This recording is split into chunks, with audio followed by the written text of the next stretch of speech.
कि आप लोग एक गरीब इंसान के ऊपर जो जुल्म हुए, जो दुष्कर्म हुआ, उसको न्याय दिलाने के लिए, इंसाफ दिलाने के लिए आप लोग जमा हुए। बल्कि यूं कहिए कि मैं रामनगर की धरती को सलाम करता हूं कि मुझे पता चला यहाँ के कोई पाठक जी हैं जो चेयरमैन हैं, वो गालिबन हैं कि नहीं हैं, उन्होंने भी काफी इसमें रोल अदा किया है। यही हमारी हिंदुस्तानी तहजीब की मिसाल है, यही हमारी भारतीय संस्कृति है, यही हमारा इंडियन कल्चर है, यही हमारा इत्तेहाद है, यही हमारी एकता है, यही हमारी अनेकता है, यही हमारी अद्भुतता है कि जिसकी वजह से पूरे दुनिया में भारत देश का नाम सबसे निराला और अनोखा माना जाता है। रही बात मुसलमानों की, तो मुसलमानों का तो ये आलम है कि मुझे आज़मा के वाले, मुझे आज़मा के रोए, मेरी दास्तान हसरत को सुना सुना के रोए।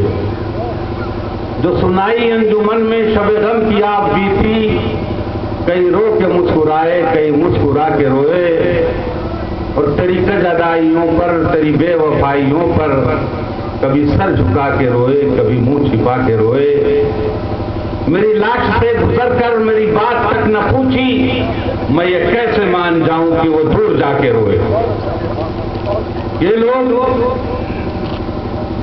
मुसलमानों का इस्तेमाल तो करते हैं, मुसलमान इस्तेमाल हो जाता है। ये भोली भाली कौम अपने जोश जज्बात में आकर के ठप्पा मारती है और चौराहे पे चाय और कबाब के साथ उस पर तबसरा भी करती है। हमने फला को हरा दिया, हमने फला को जिता दिया। मेरी कौम के लोगों, फला को हराओ मत, जिताओ मत। अब ये सोचो कि हमने अपने बच्चों का मुस्तकबिल बना दिया कि बिगाड़ दिया। इलेक्शन बहुत आते हैं, हो सकता है मैं भी किसी पार्टी से आऊंगा आपको प्रचार करने के लिए, लेकिन अब जोश का वक्त नहीं है, होश का वक्त है। आप लोग किसी के कहने पे किसी की जमहूरियत के नारे के धोखे में आ जाएंगे, किसी के भाईचारगी के धोखे में आ जाएंगे, कुछ लोग पैसों पे आ जाएंगे, कुछ लोग सियासी मफाद पे आ जाएंगे। मैं तमाम लीडरों, तमाम नेताओं को कहता हूं कि देखो, अगर हिंदू है तो उसकी अर्थी उसके कौम के कंधे पर जाएगी, अगर मुसलमान है तो जनाजा उसके कौम के कंधे पर जाएगा, पार्टी के कंधे पर नहीं जाएगा। इसको हमेशा याद रखना चाहिए। मुसलमानों का के बारे में यहां की हुकूमत बड़े बड़े वादे करती है, बड़े बड़े भुलावे की बात करती है। 70% मुसलमानों का वोट लेने वालों, मुसलमानों इनसे हिसाब पूछो, तुमने 70% वोट दिया है लेकिन तुम्हारा 7% भी काम नहीं हुआ। दिल्ली में जिस लड़की की रेप हुआ वो हमारी भी बहन थी, हमारी भी बेटी थी, यहाँ के चीफ मिनिस्टर की भी बहन थी, यहाँ के हर नागरिक की भी बहन थी। यूपी के होने के नाते हर आदमी को शोक व्यक्त करना चाहिए था, उसकी भर्त्सना करनी चाहिए थी, उसकी मजम्मत करनी चाहिए थी, उसको कंडेम करना चाहिए था। आपने किया, बहुत अच्छा किया। उसके घर पे जाके 25 लाख रुपया दिया और देना चाहिए था, लेकिन मोहम्मद आलम की बेटी तो तुम्हारे नाक के सामने रेप दी।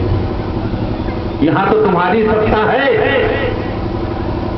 दिल्ली की सत्ता तो किसी और पार्टी की है, यहां तो सत्ता तुम्हारी है और तुम्हारे नाक के सामने ये हो रहा है। लेकिन ये फर्क क्यों है? यहां क्यों नहीं सरकार के कान पे जू रेखती है? यहां क्यों नहीं चीफ मिनिस्टर की तरफ से कोई बात होती है? मुझे पता चला कि FIR करने ये मास्टर शराब साहब, मास्टर शफीक साहब, मुहिउद्दीन भाई आए थे। FIR पुलिस नहीं लिख रही थी, और FIR लिखा भी तो उसके बाद रेप और मर्डर का केस बाद में जोड़ा गया। और आप खुद सोचिए, एक आदमी रेप करके मर्डर कर दी है, वो नामुमकिन हो ही नहीं सकता, बाकी अभियुक्तों को बचा दिया गया। ये क्यों? आखिर ये किस लिए?